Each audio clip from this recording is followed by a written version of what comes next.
rispondere alla domanda del collega, un avvertimento. Quest'anno la Costituzione compie 70 anni. È molto probabile, è possibile, che tra i temi della maturità ci sia un tema sui 60 anni della Costituzione. Allora il discorso di fondo è questo: ma che cosa scrivo? Se mi capita di dover fare un tema sulla Costituzione, che cosa dico? E la maggior parte di noi, ma non solo ragazzi, anche adulti, non saprebbe mica che cosa dire, al di là di qualche frase.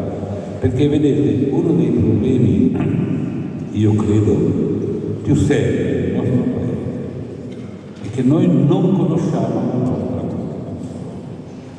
Non conosciamo la nostra Costituzione, anche se poi tante volte pretendiamo di riscriverla senza averla riletta o senza averla letta. Perché vi dico questo? Perché 1 anno e mezzo, 2 anni fa, sono venuto da queste parti e sono venuto di corsa a Cividale per vedere Cividale che se il sindaco mi inviterà, troppo mi riprometto di tornare, magari per parlare dell'articolo 9 della Costituzione.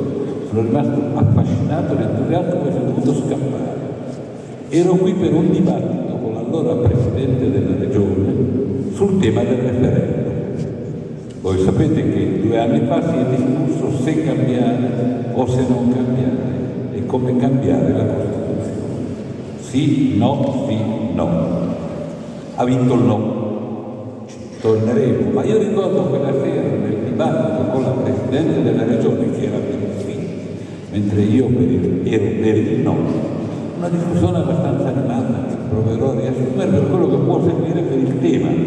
Cioè, prendiamo come base del mio discorso quello che dovrete scrivere se vi capiterà il tema sui 70 anni della Costituzione e se sceglierete quel tema. Lo vale la pena.